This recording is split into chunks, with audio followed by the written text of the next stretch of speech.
Hey everyone, welcome back to Coffee Break Live. Grab a mug of coffee and come join us for our Friday chat. And I appreciate you all not minding that I didn't do it last Friday. I was just feeling burnt out. Do you ever feel burnt out? I just have been going and going and going. Golly, it seems like I've been going since forever, big time since about August. And in November, I had a writing retreat. And then I also, December 1st, had my launch party for Saving Nevada, my new book. And then December 3rd, I had a library event with about 30 people, including snacks and a presentation. In there was Thanksgiving and Christmas and the New Year. I don't know, but I was just burnt out. In January, I had the idea to conduct a time management class online, live streaming, and I'm getting ready to start another one on 3D characterization. That will be in February. So I don't know. I had to stop. I had to take a break. And then this week, I decided I was just going to do a staycation and get back to the basics of writing again. I want to talk about today, what do you do to reset yourself when you get burnt out? Because it's a real thing. Ideally, if you can just slow down and realize that the burnout is coming on and start really indulging in some self-care routines like taking a hot bath, reading a book, taking a walk, whatever. Here's a clip from one of my walks. It's just the cutest thing in the world. It literally is right outside my back door. Sometimes life just doesn't let you stop because it just keeps going. And oh, in there too, I have host a writing group called Writers Meet Writers. It's on Wednesdays at a restaurant, and we do writing sprints and we network, which is amazing. I love doing that. And I'm also part of a critique group, and then all your social media and all the business side of writing. Sometimes life just doesn't let you hit that pause button, and then your body takes over and says, yeah, you're going to pause. You're going to pause right now because your body just wants to stop and just crash for a moment. And it makes you take that time out. And I pretty much canceled everything except for what was extremely important. I thought I'm going to just get back to just the basics of writing again. And that's where my ultimate joy is. That's why I wanted to become a full-time author. I haven't been posting on social media that much this week.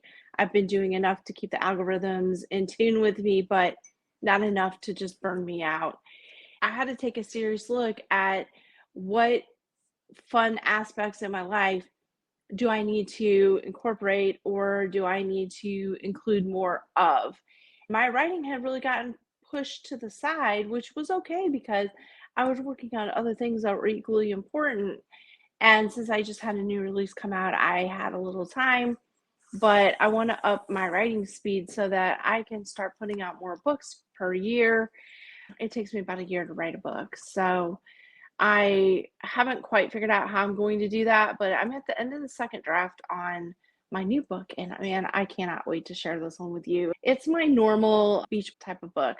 Really, all of them are, even Saving Nevada, even because it has a horse on the front. It's still a book that you would take to the beach and read, and it's just enjoyable and heartwarming. So I consider that a beach book as well. But this one is a beach at the beach kind of beach book, and I can't even wait. It's very salty and coastal. So I did that all week. I still don't feel like I got enough time in because I did have some obligations that I had on my schedule that I had to do, like meetings and things like that. I think I'm going to extend my staycation and maybe even through next week because I'm on the end of my second draft. So I want to be finished with the end of my third draft by the end of this quarter, which would be in the end of March. And I want to get that to my editor and get those changes made because I also have a new series that I want to start and I cannot wait. I think I'm going to sorry, I have an itch. Doesn't that mean somebody's thinking about you or something? But I have a new series I want to start, and I'm thinking about actually going to the destination for a week or two and write and research. I've been there before. I've been there a couple of times, but there's nothing like starting to plan and write a book when you're in that environment. So I think I'm going to do that. That would be a lot of fun. I also signed a contract for my fall writing retreat at the beach. This will be my third annual retreat. I'm really excited about it. This house that I rented, I think the other one was stunning. It wasn't even beautiful, it was stunning.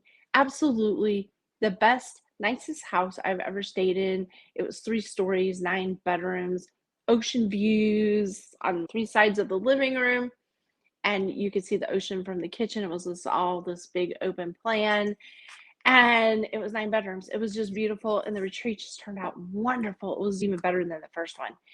And the problem with that one was I had to climb 20 steps, 22 steps to carry all the belongings from my packed car up the steps to access the elevator. Even though the elevator went down to the bottom floor, there wasn't an outdoor access to it that was easy to get to. So I would have to carry it up those steep front steps. And I told myself I'm not ever doing that again.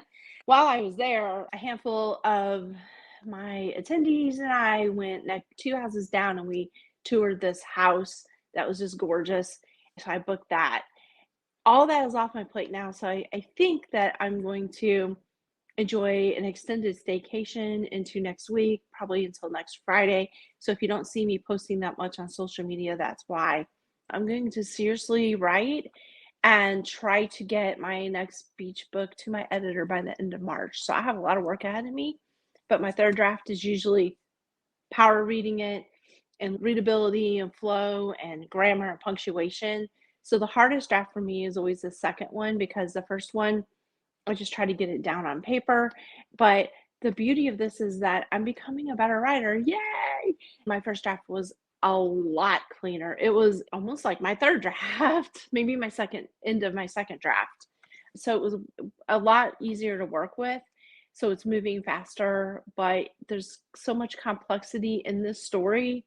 It has a really strong main plot and then a really strong secondary plot that's I found intriguing. I had to do a lot of research, so it slowed me down a little bit, but there's a little bit of a mystery going on in this book, and it just brings the history of the South into this book. And I am not a history fan, but boy, did I get into this. So, just like in Coastal Christmas, I really got into researching the Vietnam War. This one is just amazing. And the next series I have planned also has a strong B plot that will be a little bit of a mystery as well. Apparently, I'm getting into history more than I thought. So, about time because in school I hated that subject. But I'm going to next week and write some more. I'm going to pretty much try to cancel everything I can except for my writers group, which that is part of my writing, and I get to do it with my friends and the community. Sometimes when I sit here and I'm doing these coffee breaks, I I get stuffy and I don't know, maybe I just don't like to talk on camera, but I think I do. I'm getting better at it. Anyway, I'm going to take my sip of my coffee and I'm going to read this first to you. Proceed as if success is inevitable. I love this. I am using that as motivation because, like I said, I've been seriously burnt out. Some of the things I've been doing to kind of reset myself so that I have that vibrancy that I like feeling like that way because I feel like it comes out in my books. And if I'm feeling stressed out, I don't want that to come out on the page. I want my books to be lighthearted and breezy and salty. And if I'm in a stressed out, overwhelmed mood, I just don't feel like that's going to come across in my writing.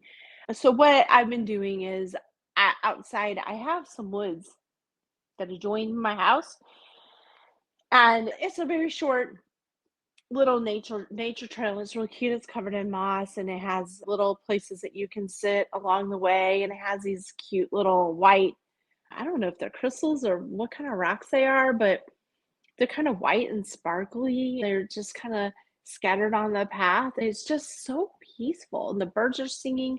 My neighbor has a rooster.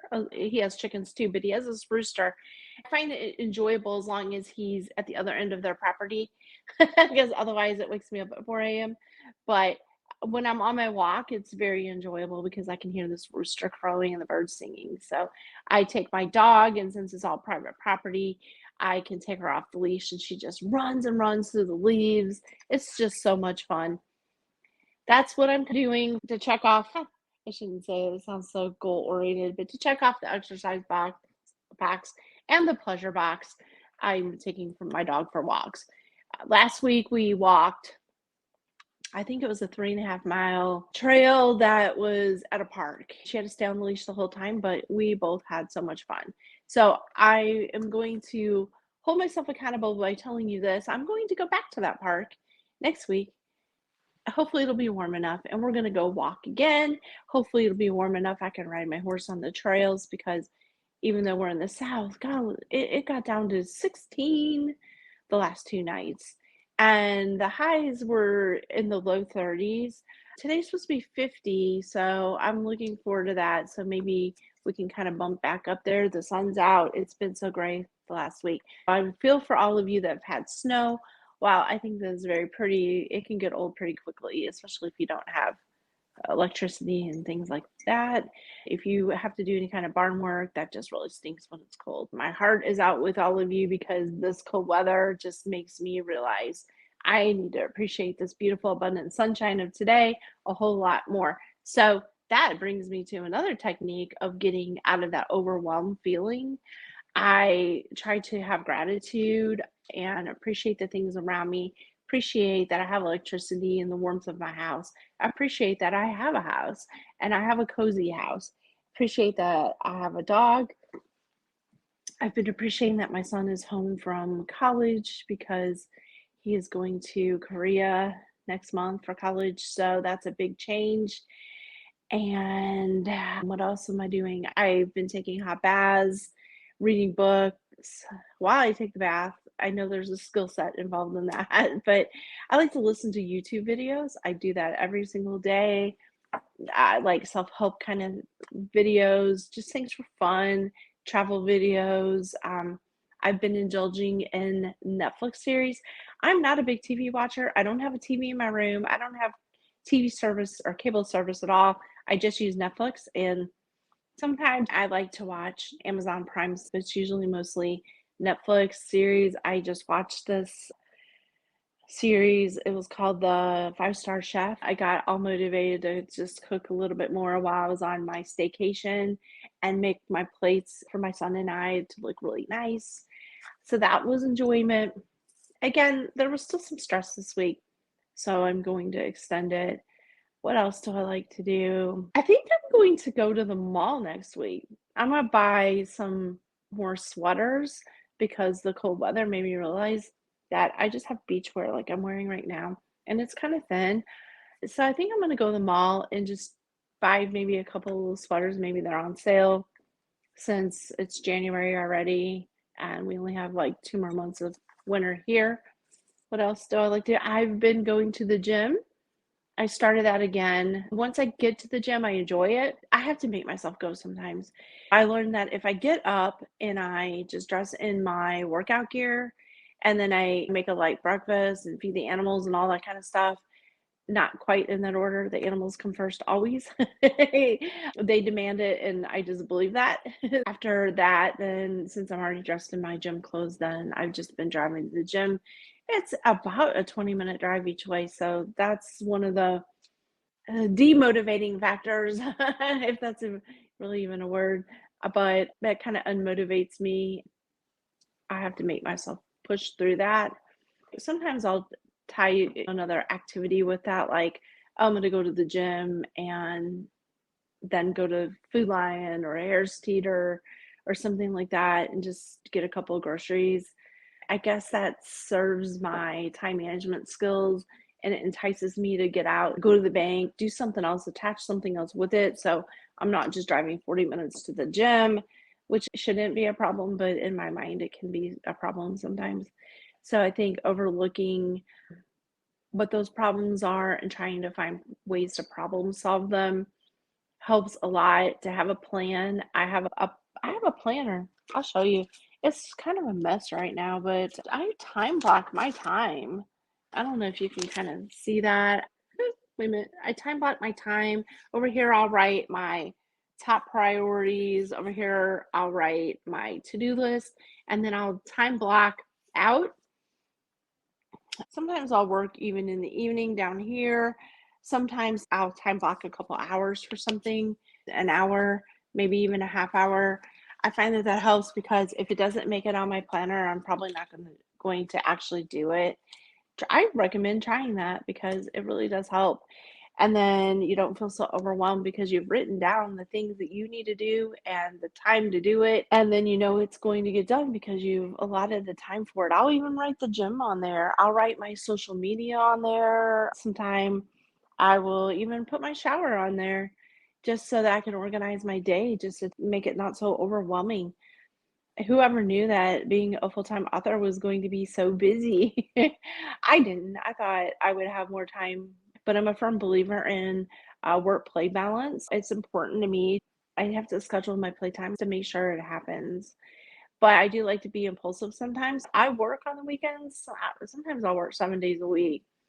But on the weekends, I'm a little more flexible. I will make sure that I'm more impulsive. If somebody says, "Hey, you want to go out for breakfast or something?" I always go do that because meeting my friends for pleasure time is important to me. So I will cancel stuff off my planner to do those kinds of things. Anyway, that's how I've been dealing with my overwhelm. If you don't see me next week very much, I'm trying to get back and respond to everybody. I always try to do that. Sometimes Facebook doesn't always let me know when I have a message from somebody.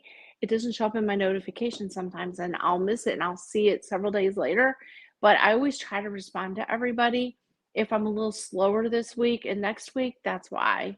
I just wanted to make sure that you knew that and give you some ideas in case you're feeling overwhelmed too, because it seems like after the holidays, there are a lot of people who are feeling overwhelmed. Plus, a lot of people have set New Year's resolutions. I just have goals all year round, as you can tell from my planner. But I do have short-term goals that I want to achieve and long-term goals. That's a constant for me. A lot of people do the New Year's resolutions, and that can be overwhelming to you too. I gave you some tips to help you deal with that. Make sure you do take some time for you. Otherwise, your body is going to shut down and make you take time, whether it gets sick or overwhelmed or you're fatigued and you just can't move anymore. Try to catch it early. And anyway, I will see you on next Friday and have a good weekend.